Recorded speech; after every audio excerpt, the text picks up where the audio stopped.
Do you think you are free? Think carefully before answering. You wake up, and the first thing you do is grab your phone, scrolling through the screen in search of something new, something to distract you. Then maybe a coffee, a dose of dopamine while watching a short video, a song to relieve the boredom. On your way to work or college, you consume more stimuli, podcasts, social media, incessant notifications. And when you finally have a moment of silence, what happens? A discomfort arises, an emptiness, something that forces you to seek yet another distraction, another immediate pleasure. The problem isn't pleasure itself. Pleasure is a natural tool of the human mind, an evolutionary mechanism that drives us to seek what keeps us alive. But what happens when pleasure becomes the very prison? When the need to feel something good at all times makes us captives of an endless cycle of instant gratification. Aldous Huxley predicted this nearly a century ago. While George Orwell warned us of a future of brutal repression in 1984, Huxley had an even more frightening vision. A world where people wouldn't need to be forced to obey because they would be so entertained, so overwhelmed with pleasurable stimuli that they would never think of rebelling. A world where slavery wouldn't need chains, where people would love their servitude. Now look around you. What do you see? A society obsessed with entertainment, consuming pleasure without limits, seeking immediate relief for any discomfort. But what is the cost of this? Is this relentless pursuit of instant happiness truly liberating you, or keeping you trapped? In this video, we will explore how modern society conditions us to seek pleasure as a form of control, and why this dependency may be transforming you into something you never imagined, a voluntary slave. If you think you're in control of your own mind, you better keep watching, because maybe, just maybe, you will discover that you never were. The perfect slavery needs no chains. It does not require torture, threats, or constant surveillance. It only needs something simple, yet devastatingly effective: pleasure. When pleasure becomes the center of existence, servitude disguises itself as freedom. And this is exactly what Huxley predicted in Brave New World. Imagine a world where people question nothing because they are constantly entertained, where the search for meaning is replaced by the consumption of cheap distractions, where pleasure is not a choice, but an imposition. In his dystopia, Huxley created a society where individuals are conditioned from birth to avoid anything that generates discomfort. Whenever a negative feeling arises, an unease or an existential doubt, the solution is at hand: a dose of soma, the perfect drug that keeps everyone anesthetized and docile. But is this world really fiction? Think about your daily life. Whenever you feel boredom, sadness, or frustration, what is your first reaction? Do you stop to understand that feeling, or do you immediately seek a distraction? Social media, series, food, alcohol, shopping, sex, pornography, games. The list is endless. We live in the age of instant gratification, where any discomfort can be smothered in seconds with a touch on the screen. You never have to face the void, just fill it with another dose of pleasure. And the most dangerous part? It all seems to be a choice. No one is forcing you to consume entertainment 24 hours a day. No one is making you waste hours on Instagram or TikTok. No one is pointing a gun to your head and saying, "Buy this, eat that, keep scrolling." But if this is a choice, why is it so hard to stop? The answer lies in conditioning. When you get used to seeking immediate pleasure to relieve any form of discomfort, your brain learns that this is the standard solution. Over time, you lose the ability to deal with boredom, with silence, with introspection. Your mind becomes incapable of being alone with itself. And without realizing it, you become exactly what Huxley predicted: a happy servant imprisoned not by force, but by pleasure. But why does this happen? How does conditioning teach us to avoid any critical thinking and keep us trapped in this addictive cycle? This is what we will explore in the next part. If this content is making sense to you, click the subscribe button and subscribe to the channel. Thank you for your support. Have you ever wondered why it is so hard to stop? Why, even knowing that you should focus on something productive, your hand automatically glides to your phone. Your brain begs for a new notification, a new video, a new stimulus. This doesn't happen by chance. You have been trained for it. From the moment we are born, we are conditioned to avoid discomfort at all costs. The educational system does not teach us to think critically, but to repeat information. The job market programs us to produce, not to reflect. And the culture of entertainment delivers constant distractions so that we never stop to question the world around us. The sum of all this creates a society where the real threat is not an authoritarian government prohibiting freedom of expression, but a system that makes us completely lose interest in seeking it. Huxley understood this better than anyone. In Brave New World, citizens did not need to be brutally repressed. They were taught to love their own slavery. From childhood, they were subjected to processes of hypnopedia, messages repeated during sleep, shaping their beliefs without them realizing it. Phrases like, "everyone belongs to everyone," and "a gram of soma solves everything," were etched into their minds to ensure they never questioned anything. They grew up believing that happiness lay in conformity, in avoiding any deep thought, in fleeing from any shadow of suffering. Now think about how this reflects in our reality. Today's conditioning does not happen through hypnopedia, but through social media algorithms, corporate marketing, and the flood of stimuli that shape your behavior without you noticing. Every time you receive a notification, your brain releases dopamine. Every time a short video delivers a new piece of information effortlessly, you get used to not having to think for yourself. And every time you are rewarded for conforming, whether through likes, social validation, or immediate pleasures, you reinforce the idea that this is the right path. The effect of this?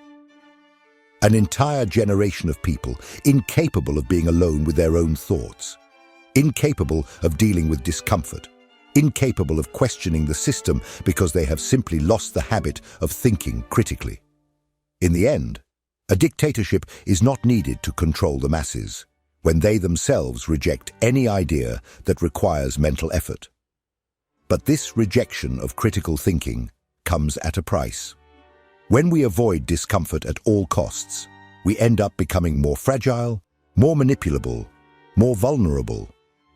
Constant pleasure weakens us, and manufactured happiness can turn us into increasingly passive beings. But how does this happen? How can the promise of a world without pain lead us to complete submission? This is what we will explore in the next part. Imagine a world where no one suffers, where all pains are quickly erased, where there is no sadness, frustration, or anxiety. It seems like paradise, right? But now, look closer. What happens to someone who never faces difficulties? What happens to an entire society programmed to avoid any discomfort? The answer is simple. It becomes weak. Huxley understood this trap with chilling clarity. In Brave New World, happiness was guaranteed by the constant consumption of soma, the perfect drug. No side effects, no risks, just immediate pleasure. But what did this happiness really mean? It meant that no one knew how to deal with pain, frustration, or even their own consciousness. Any uncomfortable thought was dissolved in a chemical dose of comfort. Life was an endless sequence of superficial pleasures, sex, entertainment, consumption, and anything that deviated from this pattern was seen as a threat. Now look around you. The modern world may not have soma, but it has its own versions. Social media that offers instant doses of validation, dating apps that eliminate the fear of rejection, algorithms that deliver exactly what we want before we even know we want it. Everything designed to eliminate any discomfort, any gap, any need for effort.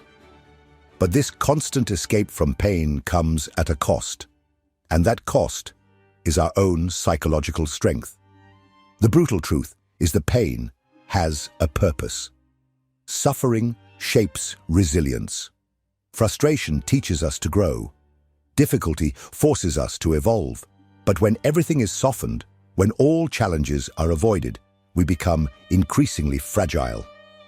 Today, any discomfort feels unbearable. Small failures become existential crises. Minor conflicts seem like catastrophes.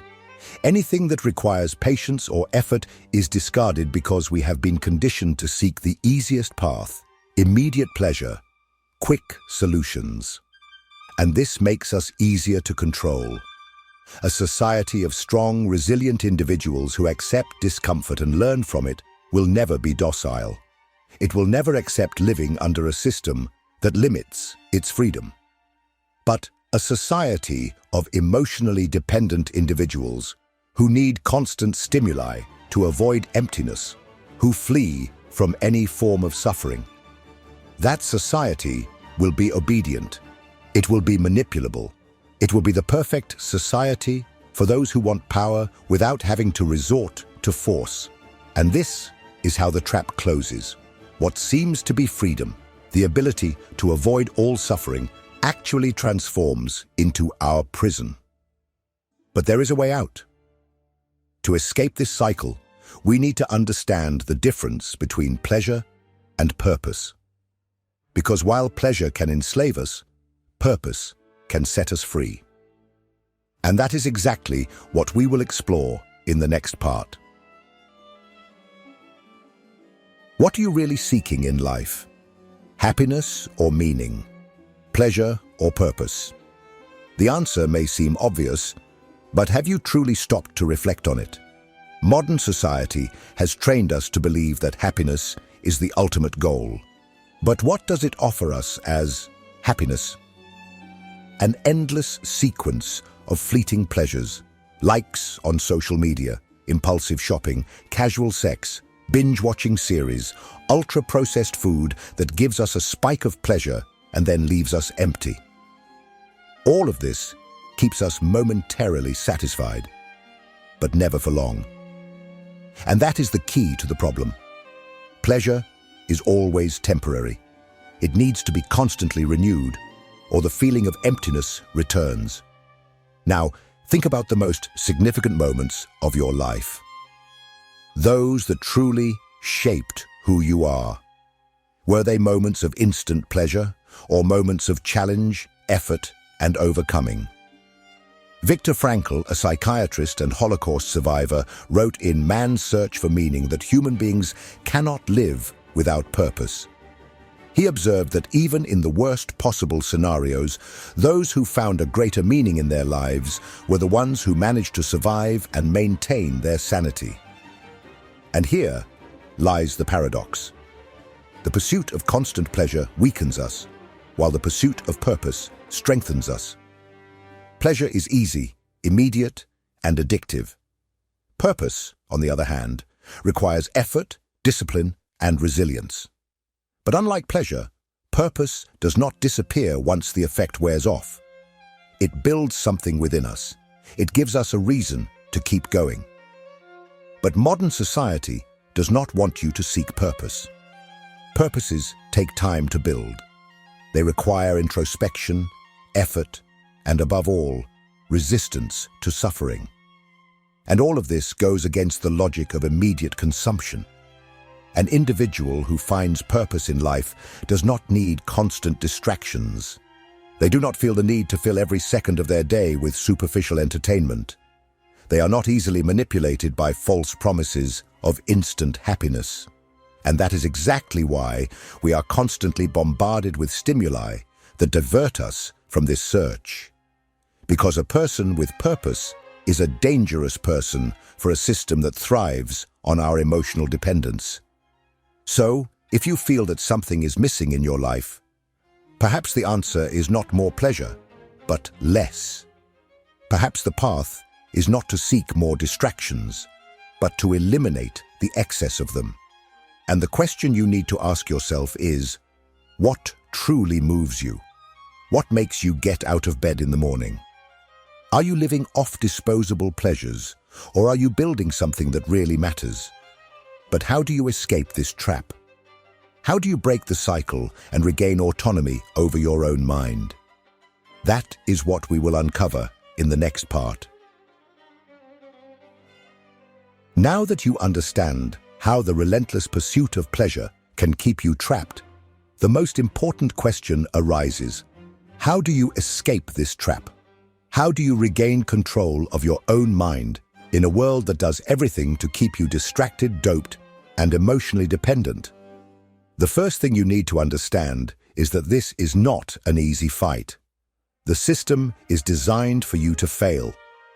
It wants you to keep seeking quick pleasures, to keep feeding the algorithms with your attention, to keep consuming endlessly. But there is a way out, and it starts with your decision to become aware of the game being played against you. The first strategy to break this cycle is the strategic deprivation of pleasure. This does not mean you need to become an ascetic and reject any form of fun, but rather that you should learn to consciously regulate your exposure to addictive stimuli. The problem is not pleasure itself, but the fact that it is being used against you as a means of control. When you deprive yourself of certain pleasures for a period of time, such as social media, ultra-processed food, or compulsive entertainment consumption, something interesting happens. Your brain recalibrates. It begins to find satisfaction in the small things again, and the unrestrained desire for artificial stimuli starts to lose its strength. The second step is to rebuild your tolerance for discomfort. If you want to regain your autonomy, you need to relearn how to deal with boredom, frustration, and the lack of constant stimuli. This means allowing yourself to be silent, disconnecting from the flood of information, and simply existing without needing to fill every moment with some distraction. At first, this will be difficult. Your brain, accustomed to constant spikes of dopamine, will demand more. But if you resist, you will begin to notice something powerful. Discomfort does not kill you. In fact, it strengthens you. The third step is to cultivate critical thinking. Ask yourself, why do I feel this need to distract myself all the time? Who benefits from my addiction to pleasure? What could I be doing if I weren't trapped in this cycle of instant gratification? The more you question, the more you will realize that a large part of your habits and desires were not truly chosen by you. They were programmed by the system. But only those who ask themselves these questions can begin to rewrite their own destiny. The fourth step, and perhaps the most important, is to replace pleasure with purpose. As we discussed earlier, the search for meaning is the true antidote to the slavery of immediate pleasure. So ask yourself, what really matters to me? What do I want to build? How can I make my life more meaningful? These are difficult questions, but they are the only ones that truly matter. But there is a problem. Even if you start to break free from this cycle, the society around you will still be deeply immersed in it. And when you decide to change, something inevitable happens. People begin to see you differently. Some will admire you, others will reject you. Because when you free yourself, you also become a mirror reflecting what others do not want to see in themselves. And that is exactly what we will explore in the final part. If you've made it this far, something inside you has already begun to awaken. You've realized that the relentless pursuit of pleasure is not freedom, but rather a cycle of conditioning that keeps you trapped. You understand that modern society doesn't need to physically chain you to control you. It just needs to convince you to flee from any form of discomfort. But now that you see the trap, the most important question is, what will you do with this knowledge? The truth is that escaping this system requires more than just willpower. It means swimming against the current, rejecting the easiest path, and accepting that real freedom often comes with loneliness and resistance. Because when you stop distracting yourself, you begin to see. And when you see, you realize that many people around you are still blind. Some people will admire you for this. Others will reject you. Some will feel uncomfortable with your change because when you free yourself, you become a threat to their illusion. They will try to pull you back, convincing you that there's nothing wrong with this system, that life is meant to be enjoyed without much thought. But now you know the truth. Pleasure without purpose is just another form of slavery. So the choice is yours. You can continue living as before, distracting yourself, seeking the next dose of dopamine, ignoring the growing sense of emptiness inside you. Or you can decide to take back control of your mind, build a purpose, and become someone who is not easily manipulated. But I want to know, what will you choose? Have you ever felt trapped in this cycle? Have you noticed how society uses pleasure as a form of control? Leave a comment below and share your thoughts, because questioning is the first step to freedom. And if this video has made you see the world differently, don't forget to like and subscribe to the channel. Here, we don't go with the flow. We question, reflect, and seek to understand the truths that no one wants you to see. If you want to continue this journey of self-discovery and liberation, hit the subscribe button and turn on notifications, because this is just the beginning. See you in the next video.